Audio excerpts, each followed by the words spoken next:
Introdução à Divina Vontade. Lição 37. A finalidade da redenção.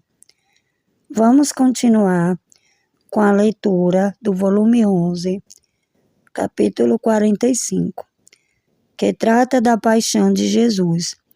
Mantendo este tema em mente, procuremos fazer um percurso completo por ela. Que terrível é a nossa ignorância! O próprio Deus se inclinou por nós e tudo o que muitas vezes conhecemos é o que aconteceu no último dia de sua vida. As últimas 20 horas tão cruéis e trágicas. Mas será que foi só isso que Jesus viveu e sofreu por nós? Mesmo considerando apenas este último dia, alguém poderia pensar: não foi demais? Era necessário tanto sofrimento para nos conceder o perdão? Se Deus quisesse usar apenas o seu atributo de bondade ou misericórdia unido ao seu amor, isso já não teria sido suficiente?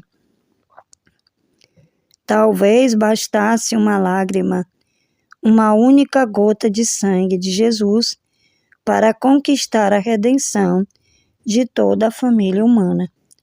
Pensar assim, porém, é não conhecer verdadeiramente quem Deus é. Comecemos prestando atenção ao seguinte: Jesus viveu na Terra 34 anos, 9 meses de gestação, somados aos seus 33 anos. Isso não teria nada de estranho se ele fosse apenas homem, mas devemos lembrar que ele é a segunda pessoa da Santíssima Trindade, unida hipostaticamente à sua humanidade. Assim, devemos nos perguntar: sua humanidade se desenvolvia como a de qualquer pessoa, crescendo em intimidade com sua divindade. Mas o que fazia sua divindade na Terra? Apenas acompanhar os atos do homem? Procuremos compreender melhor este tema. A primeira coisa a entender é por que foi necessária a redenção. Vejamos, no volume 13, capítulo 36, parágrafo 5, Jesus nos fala: a única finalidade da criação foi que todos cumprissem o meu querer. Não foi que o homem fizesse coisas grandes. Ao contrário, vejo estas como nada e as desprezo, se não forem frutos da minha vontade. Por isso, muitas obras no seu melhor momento se desfazem, porque a vida da minha vontade não estava dentro delas. Então, o homem, tendo rompido sua vontade com a minha, destruiu o mais belo, a finalidade para a qual eu o havia criado. Ele se arruinou completamente e me negou todos os direitos que me devia dar como seu criador. Mas minhas obras levam o selo do Eterno, e minha infinita sabedoria e meu eterno amor não podiam deixar a obra da criação sem seus efeitos e sem os direitos que me correspondiam. Eis o porquê da redenção. A causa da redenção é muito simples, não parece? Permitir que tudo aquilo que a divindade determinou receber por sua obra criadora se realizasse plenamente. Fomos criados, como já sabemos, para fazer companhia a Deus, para viver com Ele uma relação de amor. Um amor de pessoa para pessoa, para que Ele pudesse derramar plenamente seu amor na criatura. E, em segundo lugar, para receber da criatura uma correspondência digna dele. Para isso, era necessário que a criatura tivesse o mesmo amor, a mesma potência, a mesma adoração, os mesmos atributos, enfim, uma participação na vida divina. Tudo isso se perde no momento terrível da desobediência de Adão. E nós, seus descendentes, ficamos privados destes atributos que tornavam real a imagem e semelhança com a qual a família humana foi criada. Portanto, não era necessário apenas o perdão, mas a restituição completa de tudo o que nosso primeiro pai perdeu no paraíso terrestre. Recorramos aos escritos de Luísa para que Jesus nos ilumine. A redenção e a restauração do interior do homem. No volume 16, capítulo 14, parágrafo 2, Jesus nos fala: a redenção, eu poderia dizer que me custou pouco. Teriam bastado minha vida externa, as penas da minha paixão, meus exemplos, minha palavra, e eu a teria feito em muito pouco tempo. Mas para formar o grande plano da vontade humana na divina, para unir todas as relações e vínculos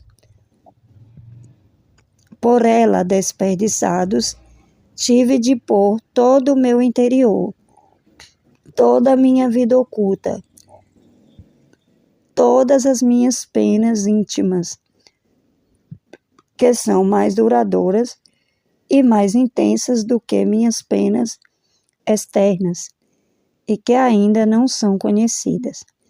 Basta dizer que não era só o perdão que eu impetrava, a remissão das culpas, o refúgio, a salvação, a defesa nos grandes perigos da vida do homem, como impetrei na minha paixão, mas era o ressurgimento de todo o interior. Devia fazer surgir este sol do querer eterno que, atando com força arrebatadora todo o interior do homem, até as fibras mais íntimas, devia conduzi-lo ao seio do meu Pai celestial como renascido no seu eterno querer. Oh, como me foi mais fácil conseguir-lhe a salvação do que reordenar seu interior no meu supremo querer. E se eu não tivesse feito isso, a redenção não teria sido completa, nem teria sido obra digna de um Deus, nem teria ajustado e ordenado todas as partes do homem, nem restituído aquela santidade perdida por ter se subtraído e rompido as relações com a divina vontade. O plano já está feito, mas para fazê-lo conhecer, era necessário que primeiro o homem soubesse que com minha vida e paixão podia obter o perdão e a salvação para dispô-lo a conhecer como eu consegui a coisa maior e mais importante, o ressurgimento do seu querer no meu, para restituir-lhe sua nobreza, as relações rompidas com minha vontade e, com isso, seu estado de origem. A vida oculta de Jesus, o chamado do reino da divina vontade. No volume 23, capítulo 43, parágrafo 4, Jesus nos fala: Filha minha, toda a minha vida oculta, tão prolongada, não foi outra coisa senão o chamado do reino da minha vontade divina sobre a terra. Eu quis fazer em mim todos os atos que as criaturas deviam fazer nela, para depois dá-los a elas. Assim, primeiro pensei no reino da minha vontade divina, porque a vontade humana tinha sido a primeira a ofender a minha, ao se subtrair dela. Todas as outras ofensas vieram em segundo grau, como consequência do primeiro ato. A vontade humana é a vida ou a morte das criaturas, sua felicidade ou sua tirania e desventura em que se precipitam. É seu anjo bom que as conduz ao céu, ou, transformando-se em demônio, as precipita no inferno. Todo o mal está na vontade, como também todo o bem, porque ela é como uma fonte de vida posta na criatura, que pode fazer brotar alegria, felicidade, santidade, paz e virtude, ou ao contrário, lança de si fontes de penas, misérias, pecados e guerras que destroem todos os bens. Por isso, nesta vida oculta de 30 anos, primeiro pensei no reino da minha vontade e depois, com a pequena vida pública de apenas 3 anos, pensei na redenção. Vê, então, como o reino do meu querer divino, por necessidade, por razão e por consequência, foi formado com a minha vinda à Terra. Em primeiro lugar, eu não teria podido formar a redenção se não tivesse satisfeito ao meu Pai Celestial pelo primeiro ato ofensivo que a criatura lhes havia feito. Fica claro, então, por que tanto tempo Jesus teve de reordenar todo o interior do homem e dar ao Pai tudo que a família humana não quis ou não pôde dar. Mas ainda fala que ele nos fale de suas penas. Ainda falta, que ele nos fale de suas penas. Jesus diz que para salvar todos os homens bastaria uma lágrima, um suspiro, uma gota de sangue. No volume 33, capítulo 15, parágrafo 4, Jesus nos fala: Escuta-me, filha minha. Para curar o homem, eram necessárias minhas penas. Para dar-lhe a vida, era necessária a minha morte. Contudo, teria bastado uma lágrima minha, um suspiro meu, uma só gota do meu sangue, para salvar a todos, porque tudo o que eu fazia era animado pela minha vontade suprema. Visto isso, podemos dizer com Jesus que o fruto completo da redenção não é somente a salvação, mas a restituição do seu reino sobre a terra. Assim, a redenção e é salvação. Porém, a divina vontade é santidade, com o selo da santidade divina, o que tornará possível ao ser humano cumprir o desejo de Jesus: sede santos como meu Pai é santo. Isso é, com santidade divina. Redenção, a santidade de viver no querer divino. No volume 13, capítulo 38, parágrafos 4 e 5, Jesus nos fala: agora, depois de cumprida a redenção, eu devia reafirmar o homem nos bens da redenção, e para isso escolhi os apóstolos como confirmadores dos frutos da redenção. Com os sacramentos, eles deviam buscar o homem perdido e colocá-lo a salvo. Assim, a redenção é salvação. Salvar o homem de qualquer precipício. Por isso, uma vez eu te disse que fazer a alma viver no meu querer é coisa maior que a própria redenção, porque salvar-se vivendo uma vida mediana, caindo e levantando, não é tão difícil. E isso foi o que conseguiu minha redenção.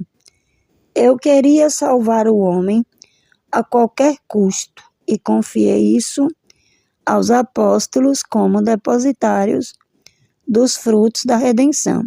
Assim, tendo de fazer os mesmos naquele tempo, deixei para agora o mais reservado para outras épocas, o cumprimento dos meus altos desígnios. No parágrafo 5, Jesus continua: agora viver no meu querer não é apenas salvação, é santidade que deve elevar-se acima de todas as outras santidades. Deve levar o selo da santidade do seu Criador. Por isso, primeiro, deviam vir as santidades menores, como cortejo, como precursoras, como mensageiras e como preparativos desta santidade toda divina. Explicada está, portanto, a permanência de Jesus na Terra por 34 anos. Agora, façamos um percurso pela verdadeira paixão de nosso Redentor. A verdadeira paixão, 3 paixões em uma. No volume 11, capítulo 45, parágrafo de 2 a 7, Jesus nos fala: filha minha primeira paixão foi o amor, porque o homem, ao pecar, o primeiro passo que dá no mal é a falta de amor.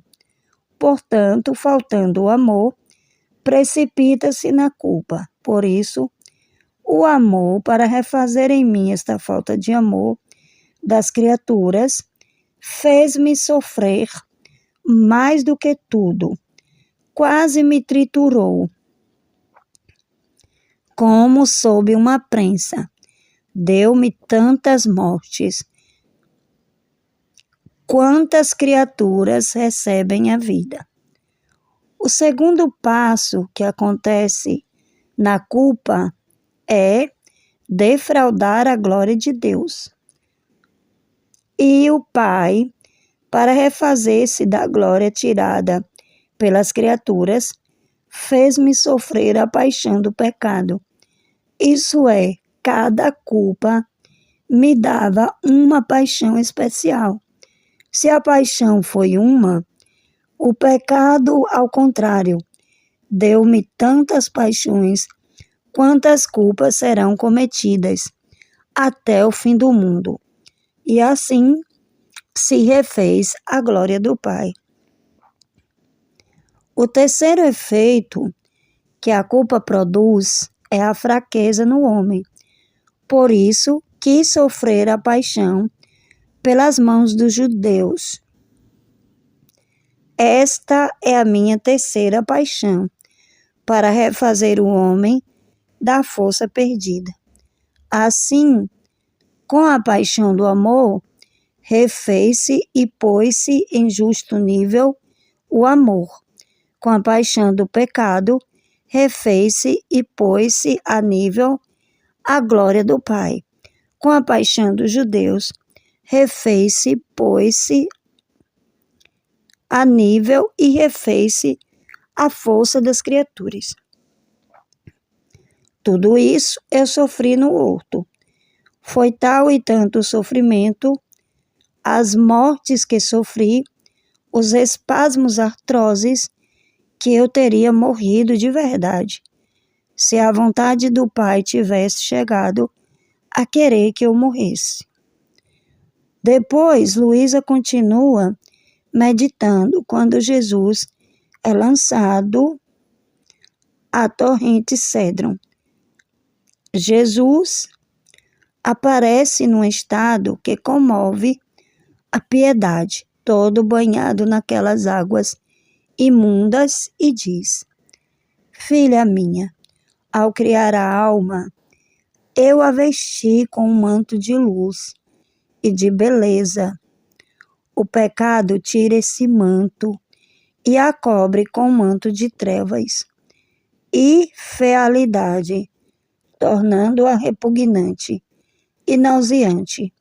E eu, para tirar este manto tão nauseabundo que o pecado põe na alma, permiti que os judeus me lançassem nesta torrente, onde fiquei como recoberto dentro e fora de mim, porque estas águas pútridas entraram até nos ouvidos, no nariz e na boca, tanto que os judeus tinham nojo de tocar em mim. Ah, quanto me custou o amor das criaturas, a ponto de eu me tornar nauseante para mim mesmo. Duas paixões distintas, as penas da divindade e as penas das criaturas. No volume 12, capítulo 106, parágrafos 1 e 2, Jesus nos fala. Luísa se pergunta quando Jesus sofreu mais. Nas penas que a divindade lhe fez sofrer durante toda a vida, ou no último dia, nas penas impostas pelos judeus. E Jesus responde: Filha minha, as penas que me deu a divindade superam muito as que me deram as criaturas, na potência, na intensidade, na multiplicidade e na duração. Mas não houve injustiça, nem ódio, e sim amor supremo, acordo das três pessoas divinas, compromisso que eu assumi de salvar as almas, à custa de sofrer tantas mortes quantas criaturas saíam à luz da criação, e que o Pai, com sumo amor, me concedeu. Na divindade não existe, nem pode existir injustiça, nem ódio, portanto, ela era incapaz disso. Mas o homem, com o pecado, cometeu suma injustiça, ódio e outras maldades. E eu, para glorificar plenamente o Pai, devia sofrer a injustiça, o ódio, as zombarias, e por isso, no último dos meus dias mortais, sofri a paixão por parte das criaturas. Foram tantas injustiças, ódios, zombarias, vinganças e humilhações que transformaram minha pobre humanidade no opróbrio de todos, a tal ponto que eu já não parecia homem. Desfiguravam-me tanto que eles mesmos tinham horror de me olhar. Eu era a abjeção e o desprezo de todos. Por isso se pode chamá-las de duas paixões distintas. As criaturas não podiam dar-me tantas mortes e tantas penas quantas criaturas e pecados haviam de cometer. Eram incapazes, por isso, a divindade tomou este compromisso, mas com amor supremo e em acordo entre nós. Por outro lado, com a divindade era incapaz, como a divindade era incapaz de injustiça e ódio, aí entraram as criaturas. E assim completei em toda a obra da redenção. Em tudo a obra da redenção. Quanto me custam as almas, e é por isso que eu as amo tanto. As 3 feridas mais dolorosas no coração de Jesus. No volume 12, capítulo 79, parágrafos 2, 3 e 4, Jesus nos fala: minha filha, entre tantas feridas que contém meu coração, há 3 feridas que me dão penas mortais e uma acerbidade de dor que supera todas as outras juntas. E são estas: as dores das almas que me amam. Quando eu vejo uma alma toda minha sofrer por minha causa, torturada, humilhada, disposta a sofrer até a morte mais dolorosa, por mim, eu sinto suas penas como se fossem minhas. E talvez ainda mais, o amor sabe abrir feridas mais profundas que fazem não se sentir as outras dores. Nesta primeira ferida, entra antes de tudo minha querida mãe. Oh, como seu coração trespassado por causa das minhas penas se derramava no meu, e eu sentia vivamente todas as suas feridas, e ao vê-la agonizante e não morrer por causa da minha morte, eu sentia no meu coração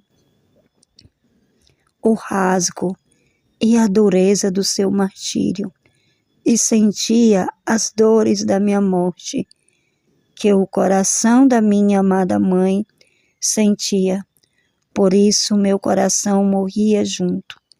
Assim, todas as minhas penas unidas às penas da minha mãe superavam tudo.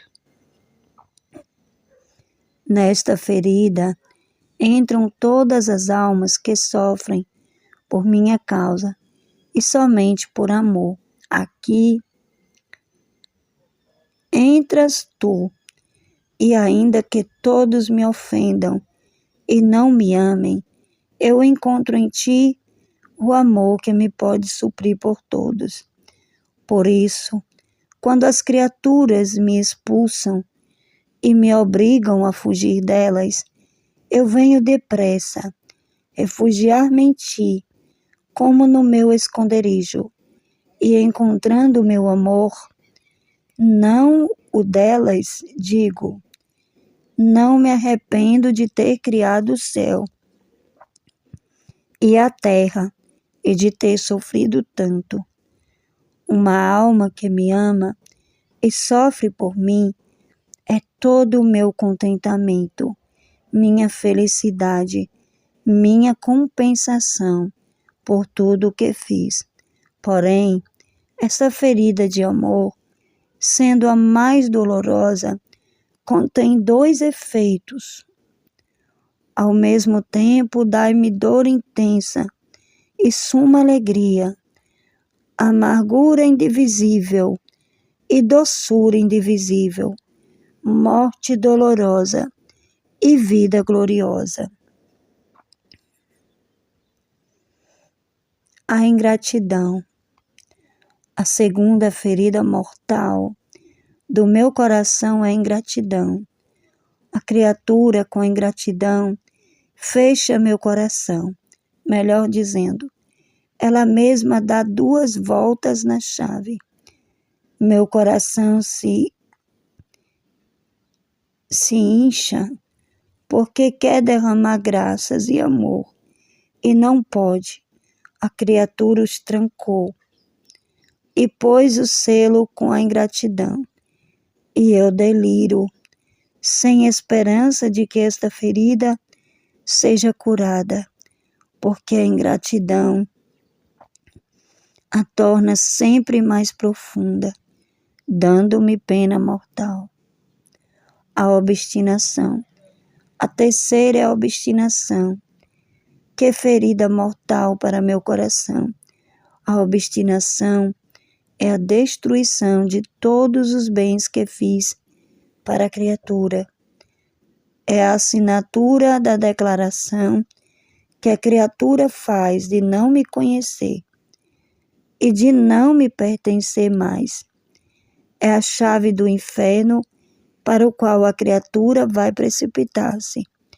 Meu coração sente por isso o rasgo. Ele se despedaça e eu sinto levar um desses pedaços. Que ferida mortal é a obstinação. Fiat.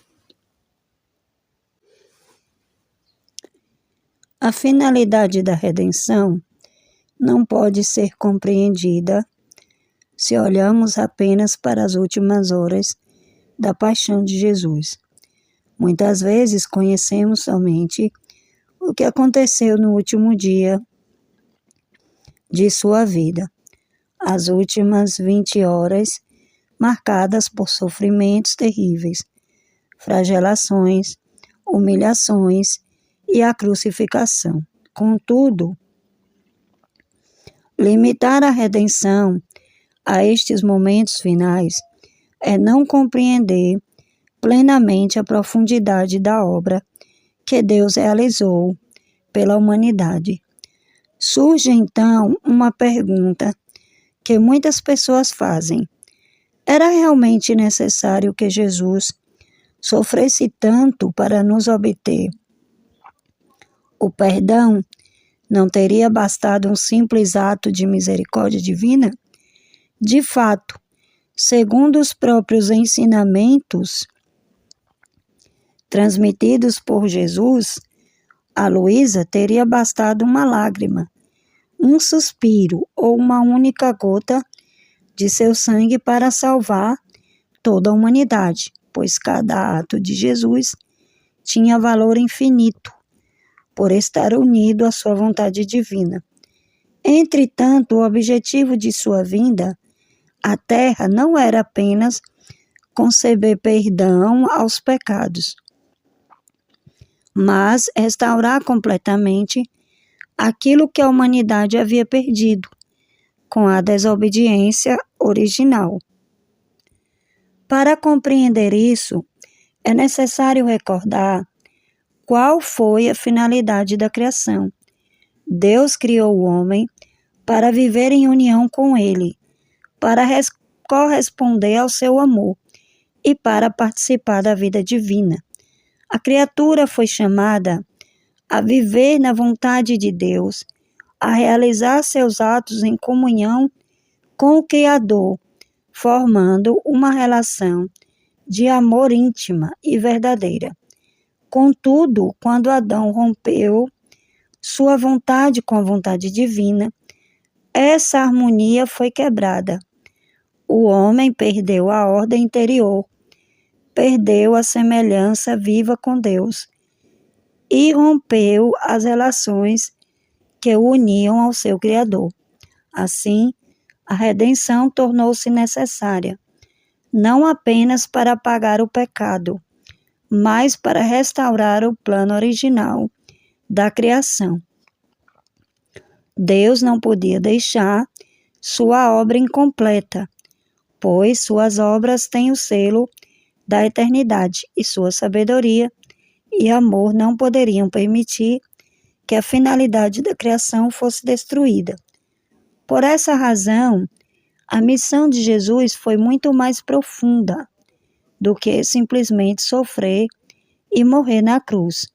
Durante os 34 anos de sua vida na terra, 9 meses no seio de Maria e 33 anos de vida humana, Jesus realizou uma obra interior imensa, embora externamente sua vida oculta em Nazaré parecesse simples e silenciosa.